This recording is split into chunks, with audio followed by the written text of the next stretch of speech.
Assalamualaikum warahmatullahi wabarakatuh. Sugeng rawuh di channel Manembah Jati. Kali ini akan membahas makna sangkan paraning dumadi dan keterkaitan dengan innalillahi wa inna ilaihi rojiun. Dan membahas 10 filosofi kejawen lainnya. Baik, langsung saja disimak, semoga bermanfaat. Sangkan paraning dumadi merupakan filosofi atau ajaran dalam ilmu kejawen, kepercayaan tradisional Jawa, tentang bagaimana cara manusia menyikapi kehidupan. Dalam bahasa Jawa kuno, sangkan berarti asal muasal, paran adalah tujuan, dan dumadi artinya menjadi, yang menjadikan atau pencipta. Dengan begitu bahwa yang dimaksud sangkan paraning dumadi adalah pengetahuan tentang dari mana manusia berasal dan akan kemana ia akan kembali. Keberadaan manusia dan alam semesta merupakan ciptaan Sang Hyang Widi, yaitu zat pencipta alam semesta, Tuhan Yang Maha Esa. Kelak pada akhirnya seluruh alam semesta akan kembali kepadanya.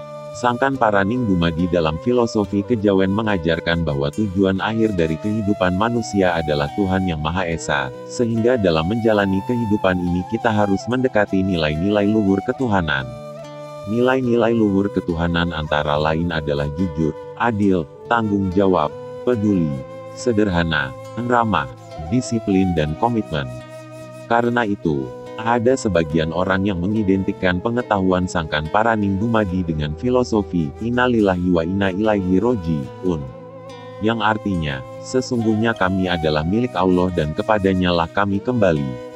Bacaan tersebut biasa diucapkan oleh umat Islam apabila mendengar kabar duka cita kematian atau musibah. Dalam Al-Quran kalimat tersebut terdapat pada surat Al-Baqarah 155-157,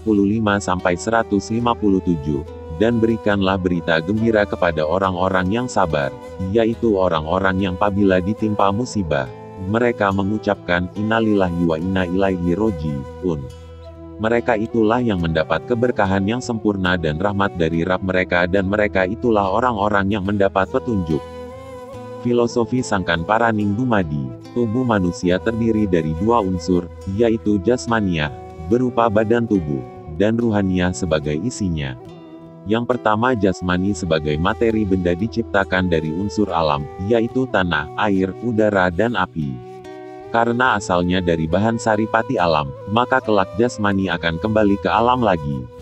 Yang tanah kembali kepada tanah, yang udara kembali kepada udara, yang api kembali kepada api, dan yang air akan menyatu kembali kepada air. Yang kedua yaitu ruh, yang di dalamnya terkandung jiwa, merupakan sesuatu yang tidak berwujud materi, terdiri dari tiga unsur ruhaniah, yaitu akal, nafsu dan hati atau perasaan. Dari unsur-unsur itulah diri manusia bisa melihat, mendengar, sedih, gembira, marah, benci, cinta, iba, kasih sayang, berpikir dan sebagainya. Dalam kitab suci Al-Quran, Allah berfirman, kemudian Dia menyempurnakan dan meniupkan ruh ciptaannya ke dalam tubuhnya dan Dia menjadikan pendengaran, penglihatan dan hati bagi kamu. Surah As-Sajdah 32:9. Ruh atau jiwa tidak akan bisa hancur seperti jasmani. Ia akan tetap utuh sampai kapanpun. Lantas kemana kembalinya ruh apabila seseorang telah meninggal dunia?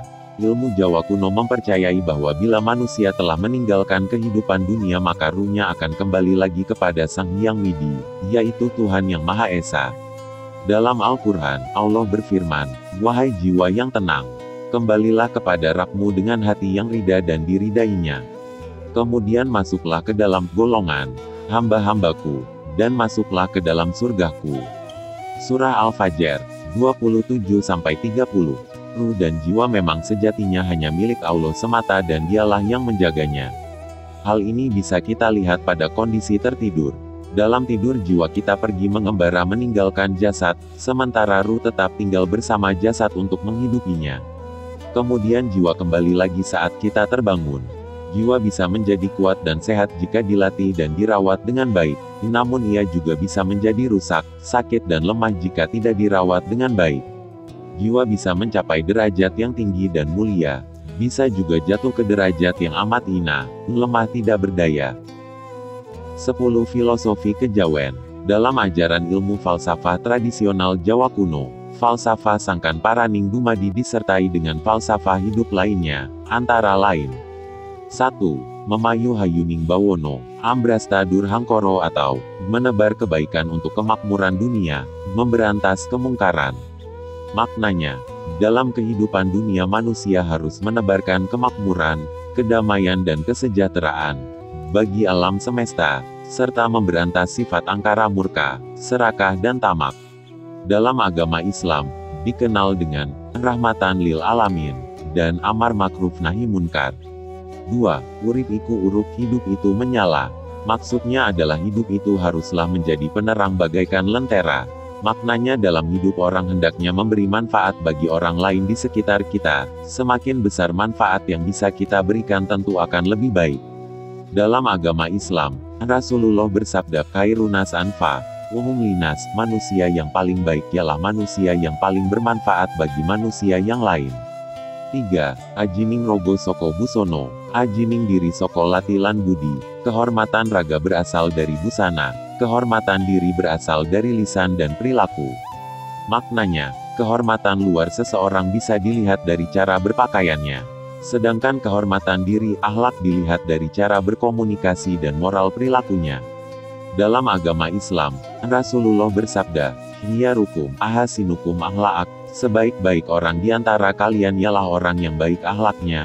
Hadis riwayat Bukhari dan Muslim. 4. Ngunduh wohing pakarti, menuai hasil dari perbuatan. Bahwa setiap perbuatan, baik atau buruk pasti akan mendapat balasan. Maknanya semua orang akan mendapatkan kebaikan atau keburukan akibat dari segala perilakunya sendiri. Jadi kita harus ingat untuk berhati-hati dalam bersikap dan bertindak. 5. Ngeluruk tanpa baulu, menang tanpa ngasorake, landep tanpa natoni, menyerbu tanpa pasukan, menang tanpa merendahkan, dan tajam tapi tak melukai. Maknanya, dalam menghadapi lawan, manusia yang baik adalah yang mampu mengalahkan dengan cara luhur penuh kebajikan. Mereka mampu melawan tanpa membawa massa atau pasukan, sendirian, dan mampu memenangkan perang tanpa merendahkan atau mempermalukan lawan, bahkan lawan pun merasa tak terluka.